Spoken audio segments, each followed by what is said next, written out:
Hello students, আজ নিয়ে এলাম খুবই একটি গুরুত্বপূর্ণ ক্লাস, এক নজরে পশ্চিমবঙ্গ। এই টপিকটা খুবই গুরুত্বপূর্ণ রাজ্য পরীক্ষার জন্য। আজ আমরা পশ্চিমবঙ্গ সম্পর্কে যে টপিকগুলো আলোচনা করব সেগুলো কিন্তু একবার দেখে নাও। দেখো, আমরা জানবো প্রথমে পশ্চিমবঙ্গের পরিচিতি, অর্থাৎ পশ্চিমবঙ্গের গভর্নরকে, পশ্চিমবঙ্গের মুখ্যমন্ত্রীকে, বর্তমানে পশ্চিমবঙ্গের লোকসভার আসন সংখ্যা, রাজ্যসভার আসন সংখ্যা, এই সমস্ত কিছু কিন্তু আমরা এখানে জানবো। পশ্চিমবঙ্গের জেলা সম্পর্কে জানবো, অর্থাৎ পশ্চিমবঙ্গে মোট কতগুলি জেলা বর্তমানে রয়েছে। স্বাধীনতার পর পশ্চিমবঙ্গে কতগুলি জেলা রয়েছিল, অর্থাৎ 1947 সালে ভারতবর্ষ যখন স্বাধীন হয়েছিল তখন পশ্চিমবঙ্গের কতগুলি জেলা রয়েছিল। এই সমস্ত কিছু কিন্তু আমরা জানবো। পশ্চিমবঙ্গের প্রশাসনিক বিভাগ, অর্থাৎ পশ্চিমবঙ্গে বর্তমানে কতগুলি প্রশাসনিক বিভাগ রয়েছে এবং কোন বিভাগের অন্তর্গত কোন জেলা রয়েছে সেগুলো কিন্তু আমরা জানবো। পশ্চিমবঙ্গের সীমানা, অর্থাৎ পশ্চিমবঙ্গ কোন কোন দেশের সঙ্গে সীমারেখা শেয়ার করে রয়েছে, কোন কোন রাজ্যের সঙ্গে সীমারেখা শেয়ার করেছে, কোন দেশের সঙ্গে বেশি সীমারেখা শেয়ার করেছে, এই সমস্ত কিছু কিন্তু আমরা এইখানে জানবো। 2011 সেন্সাসে পশ্চিমবঙ্গ, অর্থাৎ 2011 সালের যে সেন্সাস হয়েছিল সেই সেন্সাসে পশ্চিমবঙ্গের আয়তন কত ছিল, পশ্চিমবঙ্গের জনসংখ্যা কত ছিল, পশ্চিমবঙ্গের শিক্ষার হার কত, এই সমস্ত কিছু কিন্তু আমরা জানবো। পশ্চিমবঙ্গের ভূপ্রকৃতি খুব ডিটেলসে কিন্তু আলোচনা করব, ঠিক আছে। পশ্চিমবঙ্গের নদ নদী ম্যাপের সাহায্যে খুব ভালোভাবে পশ্চিমবঙ্গের নদ নদীটা করব। আচ্ছা, পশ্চিমবঙ্গের ভূপ্রকৃতিতে কি কি রয়েছে, তাল, দেওয়ারা, বরেন্দ্রভূমি, এইগুলো যেগুলো কিন্তু খুব ইম্পর্ট্যান্ট টপিক, সেগুলো কিন্তু আছে এখানে। পশ্চিমবঙ্গের ভূপ্রকৃতিতে আমরা জানবো তরাই ও ডুয়ার্স অঞ্চল কোন দিকটা বলে, তিস্তা নদীর কোন দিকটা তরাই এবং কোন দিকটা ডুয়ার্স, এই সমস্ত কিছু আমরা পশ্চিমবঙ্গের ভূপ্রকৃতিতে জানবো। অভয়ারণ্য, জাতীয় উদ্যান, এই সমস্ত কিছু কিন্তু আমরা জানবো এবং প্রিভিয়াস ইয়ার্সে এমসিকিউ যে কোশ্চেন গুলো পশ্চিমবঙ্গ থেকে পড়েছে সেই সমস্ত কোশ্চেন গুলো নিয়ে কিন্তু আলোচনা করব। তবে আমরা এই গোটা টপিকটা কিন্তু দুটো দুটো পার্টে করব, ঠিক আছে, দুটো পার্টে করব। আজকে আমরা করব পশ্চিমবঙ্গের ভূপ্রকৃতি পর্যন্ত, ঠিক আছে। পশ্চিমবঙ্গের ভূপ্রকৃতি পর্যন্ত আজকে আমরা খুব ভালোভাবে আলোচনা করব এই ক্লাসে। পশ্চিমবঙ্গের পরিচিতি, ঠিক আছে। তো পশ্চিমবঙ্গের নামকরণের ইতিহাসটা আমরা একবার দেখে নেব যে পশ্চিমবঙ্গ কিরকম নাম ছিল, আগে কিরকম নাম ছিল, বর্তমানে কখন পশ্চিমবঙ্গ নামটা হলো, এটা আমরা জানবো। দেখো, প্রাচীন ও মধ্যযুগে পশ্চিমবঙ্গের নাম ছিল বঙ্গ, গৌড়, বঙ্গদেশ, এই নামগুলো ছিল, ঠিক আছে। গৌড় কার সময় ছিল? শশাঙ্কের সময় পশ্চিমবঙ্গ ছিল গৌড়। উপনিবেশিক আমল অর্থাৎ ব্রিটিশদের আমলে এই পশ্চিমবঙ্গের নাম ছিল বেঙ্গল প্রেসিডেন্সি। উপনিবেশিক আমলে নাম ছিল কি? বেঙ্গল প্রেসিডেন্সি। 1947 সালে স্বাধীনতার পর কিন্তু আমাদের এই নামটা হয়েছিল পশ্চিমবঙ্গ, ঠিক আছে। তাহলে আমাদের পশ্চিমবঙ্গ নামটা হয়েছিল কিন্তু স্বাধীনতার পরে। বর্তমান গভর্নর কে রয়েছেন? সিভি আনন্দ বোস। তাহলে আমাদের বর্তমান গভর্নর মনে রাখবে সিভি আনন্দ বোস। মুখ্যমন্ত্রী কে রয়েছেন বর্তমান? মমতা ব্যানার্জি। রাজ্য আইনসভা আমাদের এক কক্ষ আইনসভা, এক কক্ষ বিশিষ্ট, ঠিক আছে। আমাদের যে রাজ্য আইনসভা সেটা কিন্তু এক কক্ষ বিশিষ্ট কি? বিধানসভা। আমাদের বিধান পরিষদ কিন্তু ছিল, কবে আমাদের বিধান পরিষদ বিলুপ্ত হয়েছিল এটা মনে রাখবে, খুবই ইম্পর্টেন্ট, 1969 সালে, ঠিক আছে। আমাদেরও আগে দ্বিকক্ষ বিশিষ্ট আইনসভা ছিল, কিন্তু 1969 সালে যে বিধান পরিষদ ছিল সেটা কিন্তু বিলুপ্ত হয়েছিল, মনে রাখবে এটা। তাই এখন বর্তমানে আমাদের রাজ্য আইনসভা কিন্তু এক কক্ষ বিশিষ্ট, সেটা হচ্ছে বিধানসভা। আমাদের পশ্চিমবঙ্গের বিধানসভার মোট আসন সংখ্যা কতগুলি? এই যে সামনে ভোট আসছে, তাহলে বিধানসভার মোট আসন সংখ্যা কিন্তু 294টি, ঠিক আছে। তাহলে আমাদের বর্তমানে বিধানসভার আসন সংখ্যা কিন্তু 294টি।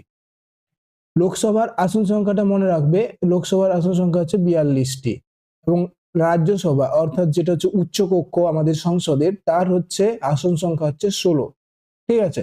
তাহলে আমাদের পশ্চিমবঙ্গে মোট 42টি লোকসভার আসন সংখ্যা রয়েছে এবং 16টি রাজ্যসভার আসন রয়েছে।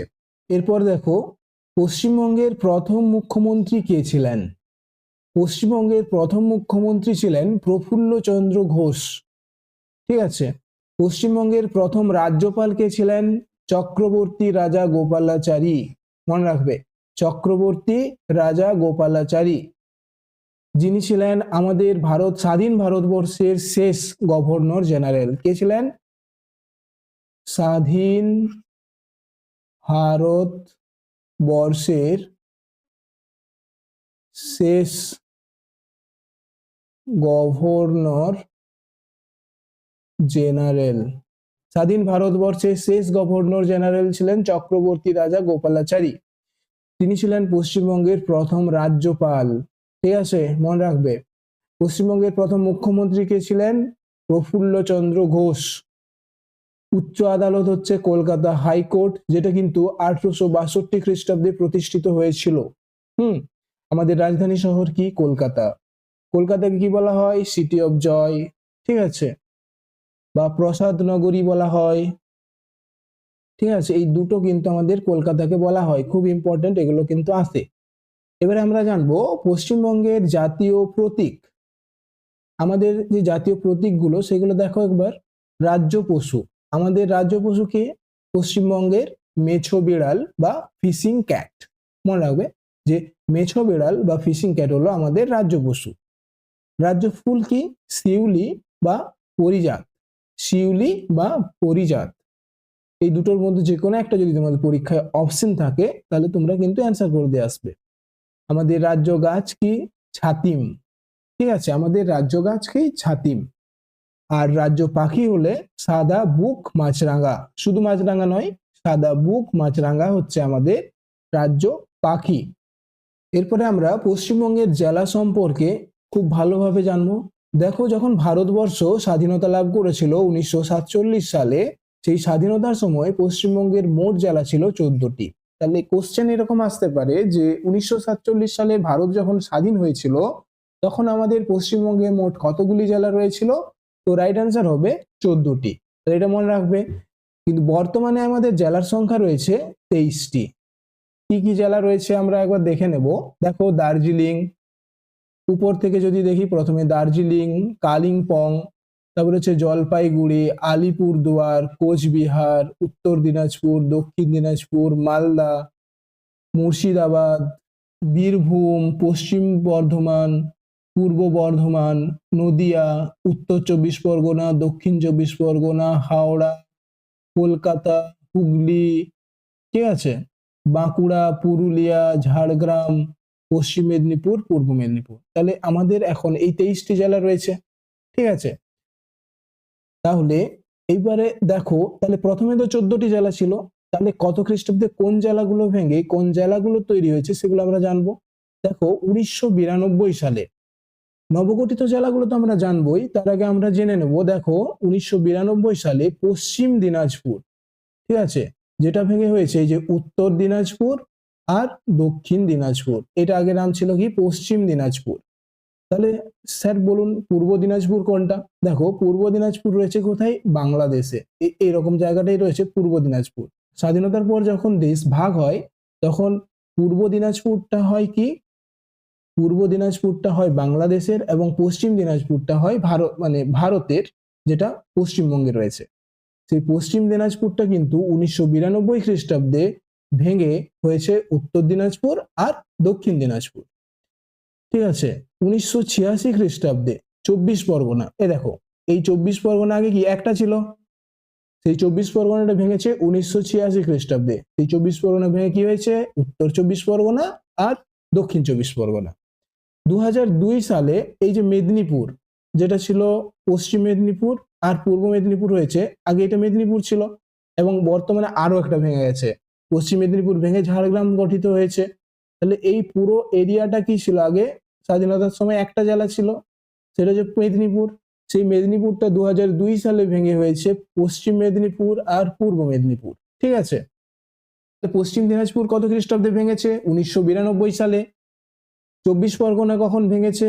1986 সালে। এবং মেদিনীপুর ভেঙে পূর্ব মেদিনীপুর আর পশ্চিম মেদিনীপুর গঠিত হয়েছে 2002 সালে। এগুলো মনে রাখবে।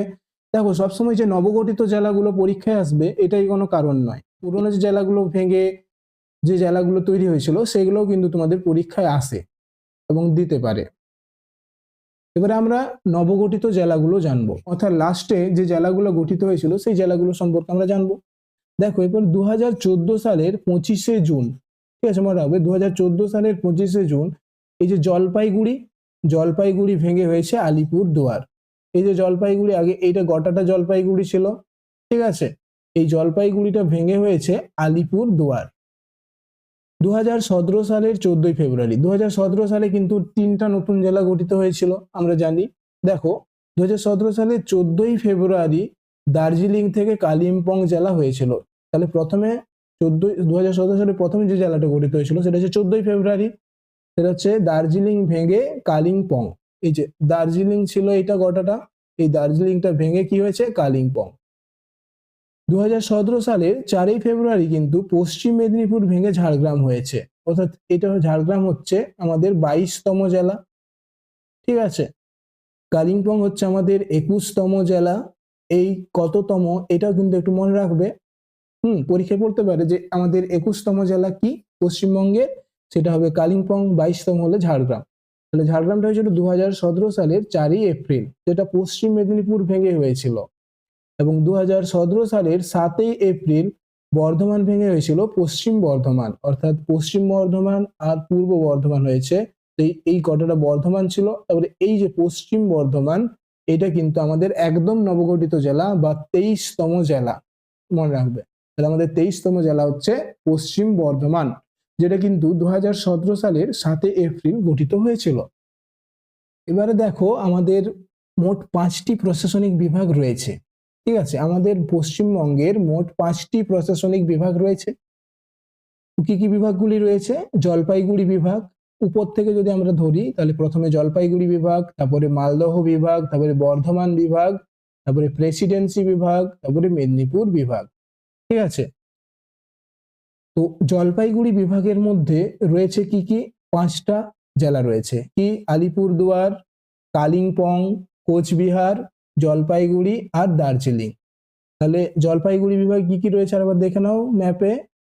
আলিপুরদুয়ার, দেখো আলিপুরদুয়ার, কালিম্পং, কোচবিহার, জলপাইগুড়ি আর দার্জিলিং। তাহলে উপরের এই পুরো মুন্ডুটা, ঠিক আছে, এটা আমার কিন্তু জলপাইগুড়ি বিভাগের মধ্যে রয়েছে এই 5টি জেলা। এরপর হচ্ছে মালদহ বিভাগে কি কি রয়েছে? উত্তর দিনাজপুর, দক্ষিণ দিনাজপুর, মালদহ আর মুর্শিদাবাদ। দেখো উত্তর দিনাজপুর, দক্ষিণ দিনাজপুর, মালদহ আর এই যে মুর্শিদাবাদ, অর্থাৎ এইটা রয়েছে আমাদের কি বিভাগ? মালদহ বিভাগ, ঠিক আছে, এটা মালদহ বিভাগের মধ্যে রয়েছে। বর্ধমান বিভাগে কি রয়েছে? পূর্ব বর্ধমান, পশ্চিম বর্ধমান, বীরভূম আর হুগলি। দেখো পূর্ব বর্ধমান, পশ্চিম বর্ধমান, বীরভূম, ঠিক আছে, আর এই যে হুগলি। তাহলে এইটা আমাদের রয়েছে, আলাদা কালার করে দিচ্ছি, এইটা আমাদের রয়েছে কি? বর্ধমান বিভাগ।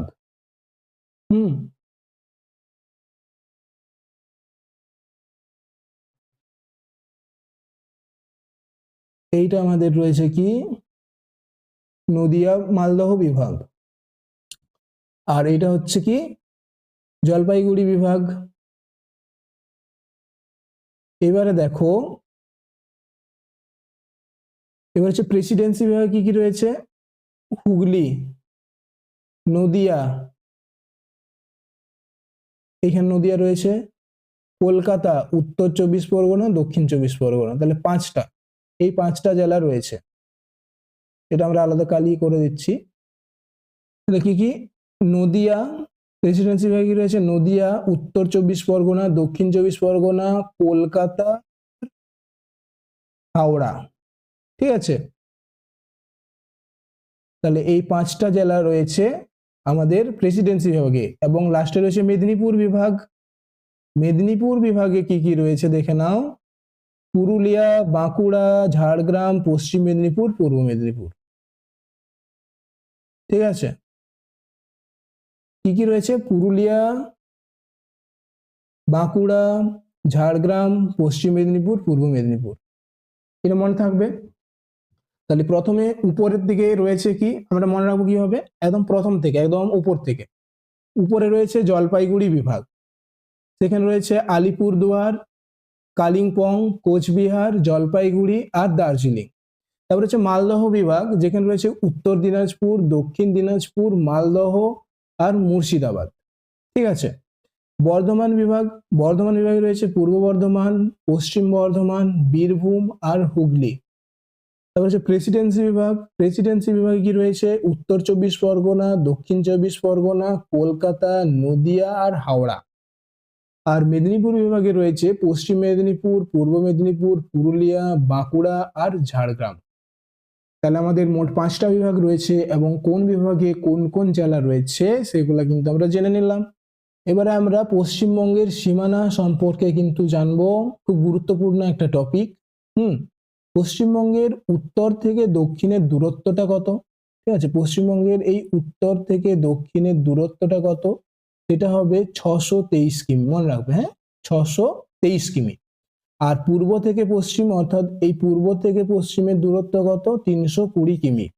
তাহলে পশ্চিমবঙ্গের উত্তর থেকে দক্ষিণের দূরত্ব হচ্ছে 623 কিমি, আর পূর্ব থেকে পশ্চিমের দূরত্ব হচ্ছে 320 কিমি। এবার পশ্চিমবঙ্গ যেসব প্রতিবেশী দেশের সঙ্গে সীমারেখা শেয়ার করেছে সেটা হচ্ছে 3টি। কি কি? বাংলাদেশ, নেপাল, ভুটান। দেখো এই যে বাংলাদেশ, এই দেখো এইখানে রয়েছে, এইখানে ভুটান, আর এইখানে নেপাল। তাহলে 3টা প্রতিবেশী দেশের সঙ্গে সীমারেখা শেয়ার করেছে আমাদের পশ্চিমবঙ্গ। কি? বাংলাদেশ, নেপাল আর এটা হচ্ছে ভুটান। তো সব থেকে বেশি সীমারেখা শেয়ার করেছে বাংলাদেশের সঙ্গে, সেটা হচ্ছে 2217 কিমি। তাহলে সব থেকে বেশি দেখো এই যে এইটা, এই পুরো সীমারেখাটার দূরত্ব হচ্ছে 2217 কিমি। এটা হচ্ছে সব থেকে বেশি সীমারেখা শেয়ার করেছে বাংলাদেশের সঙ্গে। এবং সব থেকে কম যদি বলে সীমারেখা শেয়ার করেছে, তাহলে সেটা কিন্তু হবে নেপালের সঙ্গে। ভুটান হচ্ছে ক্ষুদ্র প্রতিবেশী দেশ পশ্চিমবঙ্গে, কিন্তু কম সীমারেখা শেয়ার করেছে কিন্তু ভুটানের নয়, নেপালের সঙ্গে। এটা হচ্ছে কম সীমারেখা শেয়ার করেছে নেপালের সঙ্গে। এই 3টার মধ্যে বেশি হচ্ছে বাংলাদেশের সঙ্গে এবং কম হচ্ছে নেপালের সঙ্গে। এবারে প্রতিবেশী রাজ্যগুলো আমরা দেখে নেব। আমাদের মোট 5টি প্রতিবেশী রাজ্যের সঙ্গে পশ্চিমবঙ্গ সীমারেখা শেয়ার করেছে। একটা হচ্ছে বিহার, ঝাড়খণ্ড, উড়িষ্যা, আসাম, সিকিম। দেখো এটা কি? বিহার, ঝাড়খণ্ড, উড়িষ্যা, সিকিম, আসাম। তাহলে এই 5টা, 1টা, 2টা, 3টা, 4টা, 5টা, ঠিক আছে। এই পাঁচটা কিন্তু রাজ্যের সঙ্গে আমাদের পশ্চিমবঙ্গ সীমারেখা শেয়ার করেছে। এর মধ্যে সব থেকে বেশি সীমারেখা শেয়ার করেছে ঝাড়খণ্ডের সঙ্গে। ঠিক আছে, ম্যাক্সিমাম সীমারেখা শেয়ার করেছে কার সঙ্গে? ঝাড়খণ্ডের সঙ্গে। এই দেখো এই যে এই জায়গাটা সব থেকে বেশি। তাহলে ঝাড়খণ্ডের সঙ্গে সব থেকে বেশি সীমারেখা শেয়ার করেছে। এবং সিকিমের সঙ্গে, ঠিক আছে, এই যে সিকিমের সঙ্গে সব থেকে কম সীমারেখা শেয়ার করেছে। মনে রাখবে, সব থেকে বেশি সীমারেখা শেয়ার করেছে কোন প্রতিবেশী রাজ্যের সঙ্গে? সেটা হচ্ছে ঝাড়খণ্ড। আর সব থেকে কম হলে সেটা হবে সিকিম। এবারে 2011 সেন্সাস অনুযায়ী পশ্চিমবঙ্গটা আমরা দেখবো। দেখো পশ্চিমবঙ্গের আয়তন কত? 88,752 বর্গ কিমি। তাহলে এই সমস্ত আয়তনটা হচ্ছে পশ্চিমবঙ্গের 88,752 বর্গ কিমি, যা ভারতের মোট আয়তনের 2.7%। ঠিক আছে, এখানে আরেকটা পার্সেন্টেজ মনে রাখবে, 2.4%, যেটার সঙ্গে তোমরা গুলোবে না। ঠিক আছে, তা এটা বলছি পশ্চিমবঙ্গে ভারতের যে মোট আয়তন, সেইখানে পশ্চিমবঙ্গের এই আয়তনটা কত? এই 88,752 বর্গ কিমি যে আয়তনটা, সেটা হচ্ছে 2.7%। মনে রাখবে 2.7%। এবং বিশ্বের যে আয়তন, সেই আয়তনের 2.4% হচ্ছে আমাদের ভারতবর্ষের আয়তন। আমাদের ভারতবর্ষের আয়তন শেয়ার করছে 2.4%। যে বিশ্বের যে মোট স্থলভাগের আয়তন, তার মধ্যে আমাদের ভারতবর্ষের আয়তন হচ্ছে 2.4%। ঠিক আছে, এবং ভারতের যে মোট আয়তন, সেই আয়তনের মধ্যে পশ্চিমবঙ্গের এই আয়তনটা কতটা জায়গা জুড়ে রয়েছে? 2.7% দখল করেছে। ঠিক আছে, আয়তনের দিক থেকে পশ্চিমবঙ্গের স্থান হচ্ছে 13তম। আয়তনের দিক থেকে 13তম। পশ্চিমবঙ্গের জনসংখ্যা হচ্ছে 9,10,00,000-এরও বেশি। অর্থাৎ হচ্ছে 2011 সেন্সাস অনুযায়ী এটা। হ্যাঁ, 2011 সেন্সাস অনুযায়ী 9,10,00,000-এরও বেশি। মনে রাখবে, পশ্চিমবঙ্গ ভারতের চতুর্থ জনবহুল রাজ্য। ঠিক আছে, প্রথম হচ্ছে উত্তরপ্রদেশ, সব থেকে বেশি জনবহুল রাজ্য হচ্ছে উত্তরপ্রদেশ, তাহলে আর পশ্চিমবঙ্গ হচ্ছে চতুর্থ জনবহুল রাজ্য। আর আয়তনের দিক থেকে আমাদের ভারতের প্রথম রাজ্য কোনটা? প্রথম রাজ্য হচ্ছে রাজস্থান। ঠিক আছে, রাজস্থান হচ্ছে আয়তনের দিক থেকে আমাদের ভারতবর্ষের প্রথম রাজ্য, এবং সেই ক্ষেত্রে পশ্চিমবঙ্গ আয়তনের দিক থেকে কিন্তু 13তম, আর জনসংখ্যার দিক থেকে পশ্চিমবঙ্গ কিন্তু চতুর্থ। জনঘনত্ব প্রতি বর্গ কিলোমিটারে কত?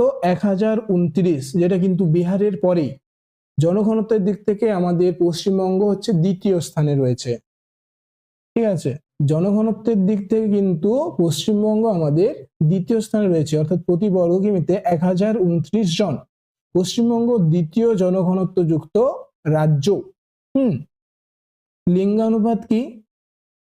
947। পশ্চিমবঙ্গের লিঙ্গানুপাত হচ্ছে 947, প্রতি 1000 পুরুষে 947 জন মহিলা। লিঙ্গানুপাত হচ্ছে যে 1000 পুরুষে কতজন মহিলা রয়েছে, তাহলে কি প্রতি 1000 পুরুষে 947 জন মহিলা রয়েছে। এটা হচ্ছে আমাদের পশ্চিমবঙ্গের লিঙ্গ অনুপাত। সব থেকে বেশি লিঙ্গ অনুপাত যুক্ত জেলা হচ্ছে কিন্তু দার্জিলিং। দার্জিলিং হচ্ছে 971 জন, প্রতি 1000 পুরুষে 971 জন মহিলা রয়েছে দার্জিলিং। এবং সব থেকে কম লিঙ্গানুপাত হচ্ছে পশ্চিমবঙ্গের হচ্ছে কলকাতায়। কলকাতায় হচ্ছে প্রতি 1000 পুরুষে 899 জন মহিলা রয়েছে। তাহলে লিঙ্গানুপাতের দিক থেকে আমাদের সবথেকে বেশি লিঙ্গানুপাত হচ্ছে কোন জেলায়? দার্জিলিং। এবং সবথেকে কম লিঙ্গানুপাত রয়েছে কিন্তু কলকাতায়। শিক্ষার হার, আমাদের পশ্চিমবঙ্গের শিক্ষার হার ছিল, এগুলো দেখো, এগুলো কিন্তু সব 2011 সেন্সাস অনুযায়ী। পশ্চিমবঙ্গের শিক্ষার হার ছিল 77.08%, 77.08%। পুরুষদের শিক্ষার হার ছিল 82.67%, এবং মহিলাদের শিক্ষার হার হচ্ছে 71.16%। মনে রাখবে, পুরুষদের শিক্ষার হচ্ছে 82.67% এবং মহিলাদের 71.16%। সব থেকে জনবহুল জেলা আমাদের পশ্চিমবঙ্গের হচ্ছে উত্তর 24 পরগনা। তাহলে এই উত্তর 24 পরগনা হচ্ছে জনবহুল, মানে জনসংখ্যার দিক থেকে সব থেকে বেশি জনসংখ্যা রয়েছে কোথায়? উত্তর 24 পরগনা। আর সবচেয়ে কম জনবহুল জেলা কিন্তু দক্ষিণ দিনাজপুর। এই যে দক্ষিণ দিনাজপুর হচ্ছে সব থেকে কম জনসংখ্যা রয়েছে দক্ষিণ দিনাজপুর। আয়তনের দিক থেকে বড় জেলা কি হবে? দক্ষিণ 24 পরগনা। এই যে দক্ষিণ 24 পরগনা দেখছো, এটা হচ্ছে আয়তনের দিক থেকে বড় জেলা, অর্থাৎ সব থেকে বেশি জায়গা রয়েছে আমাদের কোন জেলা? সেটা হচ্ছে দক্ষিণ 24 পরগনা। আর আয়তনের দিক থেকে ছোট জেলা কোনটি? আচ্ছা, দক্ষিণ দিনাজপুর নয়, এটা ভুল রয়েছে, কলকাতা। কলকাতা আয়তনের দিক থেকে ছোট জেলা হবে কলকাতা। সেন্সাস পর্যন্ত কিন্তু আমরা করলাম। এবারে আমরা জানবো পশ্চিমবঙ্গের ভূপ্রকৃতি। এটা আমরা কিন্তু খুব সুন্দরভাবে ডিটেলস আলোচনা করব। তোমরা ক্লাসটি খুব ধৈর্য সহকারে দেখো ভূপ্রাকৃতিক বৈচিত্র্য ও ভূমির গঠন অনুসারে পশ্চিমবঙ্গকে প্রধানত 3টি ভূপ্রাকৃতিক অঞ্চলে ভাগ করা যায়। ঠিক আছে, তাহলে ভূপ্রাকৃতিক বৈচিত্র্য গঠন অনুসারে পশ্চিমবঙ্গে 3টি ভূপ্রাকৃতিক অঞ্চলে ভাগ করা যায়। তোমরা ক্লাসটি কিন্তু খুব ভালোভাবে দেখো, তোমাদেরকে নোট করার দরকার নেই খাতার। আমি এই পিডিএফটা কিন্তু আমি টেলিগ্রাম গ্রুপে তোমাদেরকে দিয়ে দেবো। তোমরা যারা নতুন রয়েছে তারা টেলিগ্রাম গ্রুপে অবশ্যই যুক্ত হয়ে যাও। এই পিডিএফ গুলো কিন্তু আমি সেখানে প্রোভাইড করব। দেখো, পশ্চিমবঙ্গে 3টি প্রাকৃতিক অঞ্চলে ভাগ করা যায়, ভূপ্রাকৃতিক অঞ্চলে ভাগ করা যায়। সেটা হচ্ছে কি, উত্তরের পার্বত্য অঞ্চল, পশ্চিমের উচ্চভূমি ও মালভূমি অঞ্চল, গঙ্গার বদ্বীপ সহ সমভূমি অঞ্চল। তাহলে এই যে 3টি ভূপ্রাকৃতিক অঞ্চলে ভাগ করা যায় পশ্চিমবঙ্গের ভূপ্রকৃতিকে। এবারে আমরা জানবো উত্তরের পার্বত্য অঞ্চল। উত্তরের পার্বত্য অঞ্চলের ভূমিরূপ কি রকম? বন্ধুর প্রকৃতির। ঠিক আছে, মানে খাড়া, প্রধানত পাললিক ও রূপান্তরিত শিলা দ্বারা গঠিত। তাহলে উত্তরের পার্বত্য অঞ্চলটা কি? পাললিক ও রূপান্তরিত শিলা দ্বারা গঠিত। এবড়ো খেবড়ো পার্বত্য ভূমি, গভীর গিরিখাত এই অঞ্চলের বৈশিষ্ট্য। ঠিক আছে, এবড়ো খেবড়ো পার্বত্য ভূমি রয়েছে এবং গভীর গিরিখাত রয়েছে। তিস্তা নদীর গভীর গিরিখাত এই অঞ্চলকে 2টি ভাগে ভাগ করেছে। তিস্তা নদী গভীর গিরিখাত এই অঞ্চলকে 2টি ভাগে ভাগ করেছে। দেখো, একটা হচ্ছে তিস্তার পশ্চিম দিকের পার্বত্য অঞ্চল, আর এটা হবে তিস্তার পূর্ব দিকের পার্বত্য অঞ্চল। তিস্তার পশ্চিম দিকের পার্বত্য অঞ্চলটা আমরা দেখবো দেখো তিস্তা নদীর পশ্চিম দিকে দুটি পর্বত শ্রেণী লক্ষ্য করা যায়। তিস্তার পশ্চিম দিকের যে পার্বত্য অঞ্চল সেখানে দুটি পর্বত শ্রেণী লক্ষ্য করা যায়। একটা হচ্ছে সিঙ্গালীলা পর্বত শ্রেণী। সিঙ্গালীলার 4টি উল্লেখযোগ্য পর্বত শৃঙ্গ রয়েছে। একটা হচ্ছে সান্দাকফু, ঠিক আছে, তোমাদের রিসেন্ট পরীক্ষায় পড়েছিল সান্দাকফু। কি ডব্লিউপিএসআই মেন্সে কিন্তু তোমাদের এই কোশ্চেনটা পড়েছিল যে পশ্চিমবঙ্গের উচ্চতম শৃঙ্গ কি এবং তার সর্বোচ্চ শৃঙ্গ উচ্চতাটা কত। 3630 মিটার। 3630 মিটার হচ্ছে সর্বোচ্চ শৃঙ্গটা, উচ্চতাটা। এবং সান্দাকফু যেটা হচ্ছে পশ্চিমবঙ্গের সর্বোচ্চ শৃঙ্গ। ফালুট যেটা 3595 মিটার, এটা হচ্ছে পশ্চিমবঙ্গের দ্বিতীয় সর্বোচ্চ শৃঙ্গ। তারপরে সবরগ্রাম 3543 মিটার, ঠিক আছে, এটা পশ্চিমবঙ্গের তৃতীয় সর্বোচ্চ শৃঙ্গ। তাহলে তোমরা মনে রাখবে যে শুধু সবসময় সর্বোচ্চ শৃঙ্গটা নাও পড়তে পারে, যে দ্বিতীয় সর্বোচ্চ শৃঙ্গ কি সেটা হবে ফালুট, যেটার উচ্চতা হচ্ছে 3595 মিটার।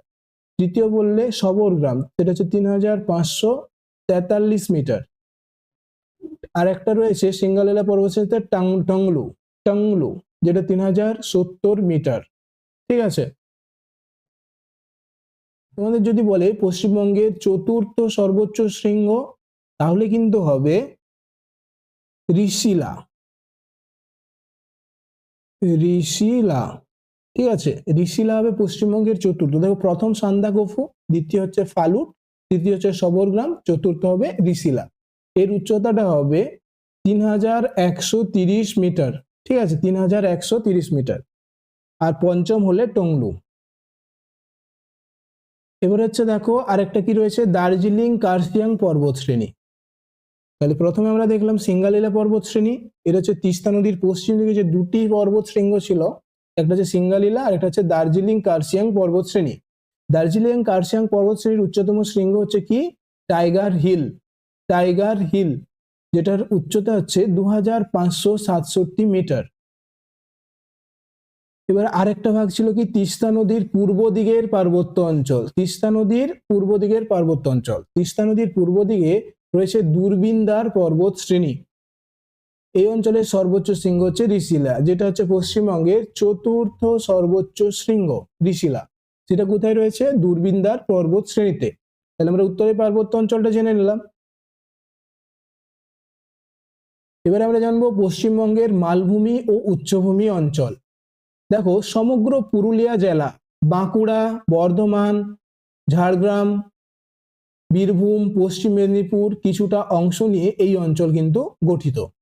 ছোটনাগপুর ব্যবচ্ছিন্ন অংশ, অর্থাৎ যে ছোটনাগপুর মালভূমি যেটা কোথায় রয়েছে, ঝাড়খণ্ডের দিকে রয়েছে। তাহলে ছোটনাগপুরের এই যে এই দিকে রয়েছে ব্যবচ্ছিন্ন যে মালভূমি রয়েছে, সেই মালভূমির অংশই আমাদের এই জায়গাটা, ঠিক আছে। ছোটনাগপুরের ব্যবচ্ছিন্ন অংশ বলা হয় এটাকে। এটাকে কি ছোটনাগপুরের একটা অংশ, যেটা আমাদের এই পশ্চিমবঙ্গের এই দিকটায় রয়েছে। তাহলে ছোটনাগপুরের ব্যবচ্ছিন্ন অংশ। পশ্চিমবঙ্গের সবচেয়ে প্রাচীন ভূমিরূপ দেখা যায় এখানে। এটা কি আগ্নেয় ও রূপান্তরিত শিলা দ্বারা গঠিত। তাহলে উত্তরের পার্বত্য অঞ্চলটা কি কি শিলা দ্বারা গঠিত ছিল, পাললিক ও রূপান্তরিত শিলা দ্বারা। কিন্তু পশ্চিম মালভূমি অঞ্চলটা আগ্নেয় ও রূপান্তরিত শিলা দ্বারা গঠিত। পশ্চিমের মালভূমি অঞ্চলকে 3টি ভাগে ভাগ করা যায়। একটা কি বরাভূম, পুরুলিয়ার উচ্চভূমি, শুশুনিয়ার উচ্চভূমি। বরাভূম, পুরুলিয়ার উচ্চভূমি আর শুশুনিয়ার উচ্চভূমি। বরাভূম সমগ্র উচ্চভূমি অঞ্চলটির দক্ষিণে বরাভূম উচ্চভূমি নামে পরিচিত, যার অর্থ কি এবড়ো খেবড়ো, বা উৎকৃষ্ট উদাহরণ বললে ঝাড়গ্রামের বেলপাহাড়ি। ঝাড়গ্রামের বেলপাহাড়ি হলো বরাভূমের উদাহরণ। পুরুলিয়ার উচ্চভূমি, পুরুলিয়ার উচ্চভূমি কি রয়েছে, সমগ্র উচ্চভূমি পশ্চিমে, ঠিক আছে, যে সমগ্র এই উচ্চভূমিটা রয়েছে তার পশ্চিমে, এই দিকটা পশ্চিমে পুরুলিয়ার উচ্চভূমি কিন্তু অবস্থিত। এখানে উল্লেখযোগ্য পাহাড় কি রয়েছে, অযোধ্যা পাহাড়, ঠিক আছে। তাহলে পুরুলিয়ার উচ্চভূমিতে উল্লেখযোগ্য পাহাড় রয়েছে অযোধ্যা পাহাড়, যার সর্বোচ্চ শৃঙ্গ হচ্ছে গোরগা বুরু। তাহলে গোরগা বুরু কিন্তু পুরুলিয়ার সর্বোচ্চ শৃঙ্গ, অযোধ্যা পাহাড়ের সর্বোচ্চ শৃঙ্গ। তোমাদের পরীক্ষায় আরেকটা কোশ্চেন পড়তে পারে যে পশ্চিমের মালভূমি অঞ্চলের, অর্থাৎ পশ্চিমের মালভূমি, পশ্চিমবঙ্গের পশ্চিমের মালভূমি অঞ্চলের সর্বোচ্চ শৃঙ্গ কি, তখনও কিন্তু হবে গোরগা বুরু। পশ্চিমবঙ্গের সর্বোচ্চ শৃঙ্গ হলে সান্দাকফু, কিন্তু পশ্চিমবঙ্গের মালভূমি অঞ্চলের সর্বোচ্চ শৃঙ্গ হলে, সর্বোচ্চ শৃঙ্গ যদি বলা হয় তাহলে সেটা হবে গোর্গাবুরু। উচ্চতাটা মনে রাখবে 677 মিটার। আর কি কি উল্লেখযোগ্য পাহাড় রয়েছে? বাঘমুন্ডি, পাঞ্চেত, ভান্ডারি, জয়চণ্ডী, এগুলা কিন্তু পুরুলিয়ার উচ্চভূমির উল্লেখযোগ্য পাহাড়। এরপরে দেখো শুশুনিয়ার উচ্চভূমি। শুশুনিয়ার উচ্চভূমিতে কি রয়েছে? সমগ্র উচ্চভূমির উত্তর পূর্বে অবস্থিত প্রধানত বাঁকুড়া ও বীরভূম জেলা। তাহলে সমগ্র উচ্চভূমির উত্তর পূর্বে মানে এই দিকটাই রয়েছে বিশেষ করে বাঁকুড়া ও বীরভূম জেলা। বাঁকুড়া ও বীরভূম জেলা, ঠিক আছে, এখানে রয়েছে। এটা হচ্ছে শুশুনিয়ার উচ্চভূমি। এখানে উল্লেখযোগ্য পাহাড় কি কি রয়েছে? মামা ভাগ্নে, যেটা বীরভূমে রয়েছে, খুবই গুরুত্বপূর্ণ একটা পাহাড়। বিহারীনাথ, যেটা বাঁকুড়ায় রয়েছে, আর শুশুনিয়া পাহাড় রয়েছে বাঁকুড়াতে। এবারে আমরা জানবো গঙ্গার বদ্বীপ সমভূমি অঞ্চল। এখানে আমরা জানবো তাল, বরেন্দ্রভূমি, দেয়ারা, তরাই, ডুয়ার্স, এগুলো জানবো আমরা গঙ্গার বদ্বীপ সমভূমি অঞ্চল। দেখো উত্তরের পার্বত্য অঞ্চল, পশ্চিমের মালভূমি অঞ্চল বাদে পশ্চিমবঙ্গের অধিকাংশ স্থানই বৈচিত্র্যহীন সমভূমি। তাহলে এইটা এবং এই যে উত্তরের এই জায়গাটা বাদ দিলে বাকি যে জায়গাটা রয়েছে সেটাই কিন্তু বৈচিত্র্যহীন সমভূমি। এই অঞ্চলকে প্রধানত 4টি ভাগে ভাগ করা যায়। তো কি কি ভাগগুলো দেখি? তরাই ডুয়ার্স, তরাই ডুয়ার্স, উত্তরের সমভূমি অঞ্চল, রাঢ় অঞ্চল, গঙ্গার বদ্বীপ অঞ্চল। তাহলে এই 4টা ভাগে ভাগ করা যায় গঙ্গার বদ্বীপ সমভূমি অঞ্চলকে। তো প্রথমে রয়েছে তরাই ডুয়ার্স। তাহলে তরাই সমভূমি কি? মনে রাখবে এটা পশ্চিমবঙ্গের পার্বত্য অঞ্চলের দক্ষিণে। কোথায়? পার্বত্য অঞ্চলের দক্ষিণে তিস্তা নদীর পশ্চিমাংশে। তাহলে কি? তিস্তা নদীর পশ্চিমাংশ তরাই সমভূমি নামে পরিচিত। তাহলে তরাই সমভূমি কি? তিস্তা নদীর পশ্চিমাংশ। এটা পরীক্ষায় পড়ে যে তিস্তা নদীর কোন দিকটা তরাই, কোন দিকটা ডুয়ার্স। তাহলে তিস্তা নদীর পশ্চিমাংশটা হচ্ছে তরাই সমভূমি, আর পূর্বাংশটা হচ্ছে ডুয়ার্স সমভূমি। তরাই শব্দের অর্থ কি? মনে রাখবে স্যাঁতস্যাঁতে নিম্নভূমি, পরীক্ষায় আসে বারবার। স্যাঁতস্যাঁতে নিম্নভূমি, স্যাঁতস্যাঁতে নিম্নভূমি হচ্ছে তরাই শব্দের অর্থ। আর ডুয়ার্স শব্দের অর্থ হচ্ছে ডোর বা দরজা। তাহলে তরাই সমভূমি কোন দিকটা? তরাই বলা হয় তিস্তা নদীর পশ্চিমাংশকে, এবং ডুয়ার্স বলা হয় তিস্তা নদীর পূর্বাংশকে।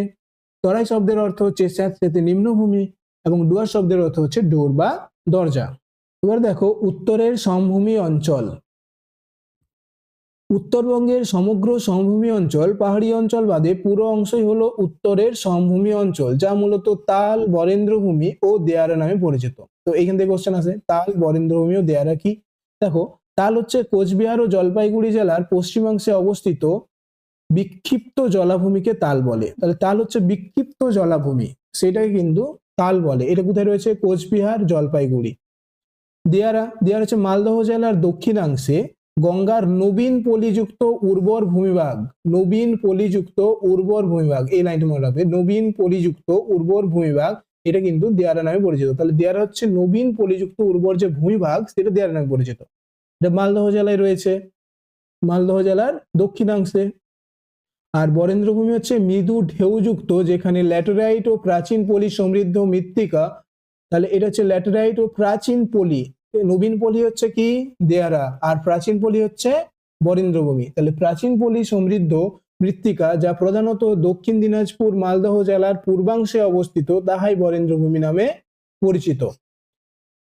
দেখো মালদহ জেলায় কিন্তু 3টা জিনিসই লক্ষ্য করা যায়, তাল, দেয়ারা, বরেন্দ্রভূমি, 3টা জিনিসই রয়েছে, 3 রকম জিনিসই রয়েছে। তাল, তাহলে কি? তাল হচ্ছে রয়েছে মালদহ জেলার উত্তর দিকটায়, এই জায়গাটায় রয়েছে তাল। যেমন এটা হচ্ছে হ্রদ ও জলাশয় বিশিষ্ট, ঠিক আছে।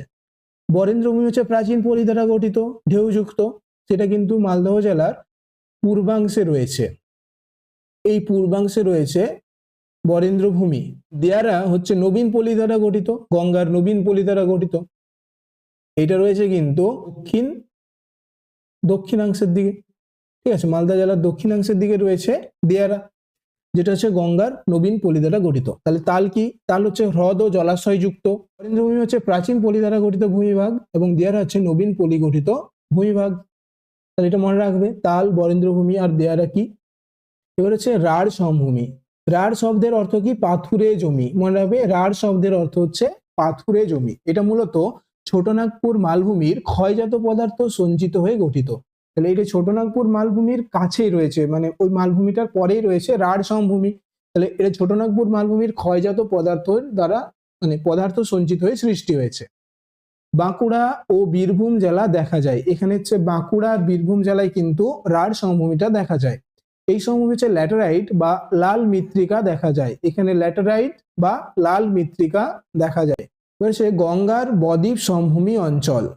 মুর্শিদাবাদের কিছু অংশ, কলকাতা, হাওড়া, হুগলি, উত্তর ও দক্ষিণ 24 পরগনা, মেদিনীপুরের কিছু অংশ এই সমস্ত গঙ্গার বদ্বীপ অঞ্চল নামে পরিচিত। এখানে কিন্তু আমরা ম্যানগ্রোভ অর্থাৎ দক্ষিণ 24 পরগনার যে আমাদের সুন্দরবন ম্যানগ্রোভ অরণ্য রয়েছে সেটা কিন্তু আমরা এইখানেই দেখতে পাই, গঙ্গার বদ্বীপ সমভূমি অঞ্চলে। ঠিক আছে, তাহলে মুর্শিদাবাদের কিছু অংশ, কলকাতা, হাওড়া, হুগলি ও উত্তর ও দক্ষিণ 24 পরগনা, মেদিনীপুর কিছু অংশ এই সমস্ত অঞ্চল হচ্ছে গঙ্গার বদ্বীপ অঞ্চল নামে পরিচিত। তো ক্লাসটা তোমাদের কেমন লাগলো কমেন্ট করে জানাবে, এবং এই ক্লাসটার যে বাকি অংশটা অর্থাৎ আমাদের পশ্চিমবঙ্গে যে নদ নদী, যেটা ম্যাপের সাহায্যে খুব ভালোভাবে বোঝাবো, এবং যে বাকি জিনিসগুলো রয়ে গেল এমসিকিউ কোশ্চেন, এগুলো কিন্তু আমরা পরের ক্লাসে করব। এবং এই ক্লাসটা পাওয়ার জন্য তোমরা অবশ্যই চ্যানেলটিকে সাবস্ক্রাইব করে রাখো, তাহলে ওই ক্লাসটা আমি যখনই করাবো তখনই তোমরা পেয়ে যাবে। আর যদি তোমাদের ভিডিওটি ভালো লেগে থাকে তাহলে তোমরা ভিডিওটি অবশ্যই লাইক করো। তো দেখা হচ্ছে পরের ভিডিওতে।